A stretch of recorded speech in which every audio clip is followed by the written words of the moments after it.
La fracture numérique. Ce sont des mots qu'on entend souvent.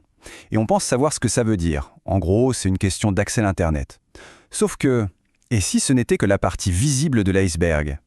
Aujourd'hui, on va plonger un peu plus loin pour voir ce qui se cache vraiment derrière cette idée. Il suffit de regarder autour de soi. Le travail se fait sur des documents partagés, l'apprentissage sur des plateformes en ligne, on garde le contact avec nos proches via les réseaux sociaux. Le numérique, ce n'est plus juste un outil parmi d'autres. C'est devenu l'écosystème dans lequel on baigne au quotidien. D'accord. Mais la vraie question, la voilà. Est-ce que ce monde numérique est le même pour tout le monde? Est-ce que le simple fait d'avoir un smartphone dans la poche garantit une place égale dans cette nouvelle société? On va vite voir que la réponse est, beaucoup plus complexe que ça. Alors, quel est notre programme pour décortiquer tout ça? D'abord, on va s'intéresser au niveau caché du problème. Ensuite, on va examiner les 3 grandes étapes de la fracture. Le fossé de l'accès, puis celui des compétences, et enfin celui des résultats. Après ça, on se posera une question un peu plus profonde sur la nature de cette inégalité. Et on terminera en explorant l'idée d'une nouvelle intelligence. Allez, on y va. On commence donc par le début, les niveaux cachés. Le concept de fracture numérique, en fait, il n'est pas si nouveau, il date des années 90. Mais l'idée vraiment importante à garder en tête, c'est que ce n'est pas un seul fossé. C'est plutôt comme des couches qui se superposent et qui en plus n'arrêtent pas d'évoluer. Et pour bien comprendre, la définition officielle nous aide pas mal. Elle parle d'inégalité dans, attention, il y a 3 mots-clés ici, l'accès, l'utilisation et l'impact des technologies. Accès, utilisation, impact. C'est vraiment cette triple dimension qui rend le truc si compliqué. Premier niveau, donc, le fossé de l'accès. Bon, ça c'est le classique, le plus évident, c'est la ligne de partage entre, disons, ceux qui ont et ceux qui n'ont pas. Avoir un ordinateur, une connexion ou pas. C'est un fossé bien réel, bien physique, qui peut séparer des voisins, des régions et même des continents entiers. Alors, ces chiffres datent un peu, c'est vrai, du début des années 2000, mais ils sont parfaits pour comprendre d'où l'on vient. Le contraste est juste saisissant. D'un côté, les États-Unis, à peine 5% de la population mondiale, mais qui concentraient 43% des internautes. Et de l'autre, tout le continent africain, 12% de la population mondiale pour moins d'1% des utilisateurs. C'est ce genre de disparité, ce gouffre qui a vraiment sonné l'alarme à l'époque. Et cette citation de Kofi Annan le dit très bien, ce n'est pas juste une histoire de confort. Le vrai risque, c'est de laisser des milliards de gens sur le quai, pendant que le train d'une société de plus en plus connectée, lui, continue d'avancer.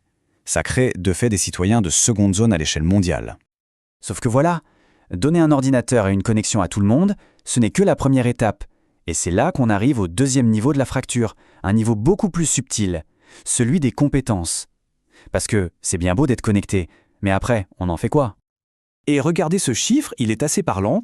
En France, un pays qu'on imagine hyper connecté, près d'un quart des gens ne se sentent pas à l'aise avec le numérique. 23%, c'est énorme. Ça montre bien que ce n'est pas parce qu'on a un smartphone qu'on sait s'en servir pour des choses essentielles, comme déclarer ses impôts en ligne, ou juste prendre un rendez-vous médical. D'ailleurs, pour ça, on a même inventé un mot assez fort, l'illectronisme. C'est la contraction d'illettrisme et d'électronique. Et ça capture parfaitement l'idée. Aujourd'hui, ne pas maîtriser les outils numériques, c'est un handicap presque aussi grand que ne pas savoir lire ou écrire au siècle dernier. Et ça va même plus loin que les usages de base. Comme le souligne cette citation de la sociologue Dominique Pasquier, les usages vraiment poussés, vraiment créatifs d'Internet, ça reste l'affaire d'une minorité, souvent la classe supérieure. Il y a un monde, un véritable gouffre, entre scroller sans fin sur un réseau social et de l'autre côté, savoir coder, monter un projet en ligne ou analyser de l'information de façon critique. Et on arrive maintenant à la 3e couche, la plus profonde et franchement la plus paradoxale. Imaginons, une personne a l'accès, elle a les compétences, et pourtant le résultat de son usage du numérique est négatif. C'est ça le 3e niveau, le fossé des résultats, le moment où le numérique, au lieu d'aider, peut en fait aggraver les choses. C'est là qu'on tombe sur un concept qui va sans doute parler à beaucoup de monde. L'infobésité, l'obésité informationnelle. C'est le mot parfait pour décrire ce sentiment, d'être complètement noyé sous un déluge d'infos, de notifs, de messages, un flux qui ne s'arrête jamais. Et ce témoignage, il illustre ça à la perfection. Le problème, ce n'est pas juste la quantité d'infos, c'est toute la charge mentale qui va avec. Le besoin de tout trier, de se demander si c'est fiable, cette angoisse de devoir tout retenir au cas où, et bien sûr, cette peur constante de passer à côté de quelque chose d'important, la fameuse FOMO, la Fear of Missing Out. Bon, maintenant qu'on a eu ces 3 niveaux, changeons un peu d'angle. On va aborder une perspective plus critique. Parce que certains chercheurs commencent à se poser une question un peu dérangeante sur l'idée même de vouloir réduire cette fracture. Et la question est là, posée, noir sur blanc, et elle est faite pour faire réfléchir. Faut-il vraiment réduire la fracture numérique à tout prix? Est-ce que le plus de numérique pour tous est forcément la solution miracle? Parce qu'en voulant absolument connecter tout le monde, on risque peut-être aussi d'exposer tout le monde à de nouvelles formes de surveillance ou à de nouvelles inégalités. Tout le débat est résumé ici. D'un côté de la balance, on a la promesse. L'Internet comme outil d'émancipation, un espace pour collaborer, pour résister. Et de l'autre côté, eh bien la critique. Un Internet qui finalement nous enferme encore plus dans la logique capitaliste, où tout devient une marchandise, y compris notre réputation en ligne, nos likes, nos followers. Allez, on arrive à la dernière partie de notre réflexion et c'est peut-être la plus vertigineuse. On va mettre de côté un instant les inégalités pour se demander comment est-ce que le numérique est en train de changer en profondeur notre rapport au savoir. Qu'est-ce que ça veut dire savoir quelque chose aujourd'hui ? Forcément, ça change tout, à commencer par l'éducation. Avant, le savoir, c'était une ressource assez rare, souvent détenue par l'enseignant. Aujourd'hui, le savoir est partout. Le rôle du prof n'est donc plus de transmettre l'info, mais plutôt de devenir une sorte d'architecte, de construire des parcours qui permettent aux élèves d'apprendre par eux-mêmes. Et cette citation de Marcel Lebrun, elle est parfaite pour ça. Il dit bien que le rôle essentiel, ce n'est plus de transmettre.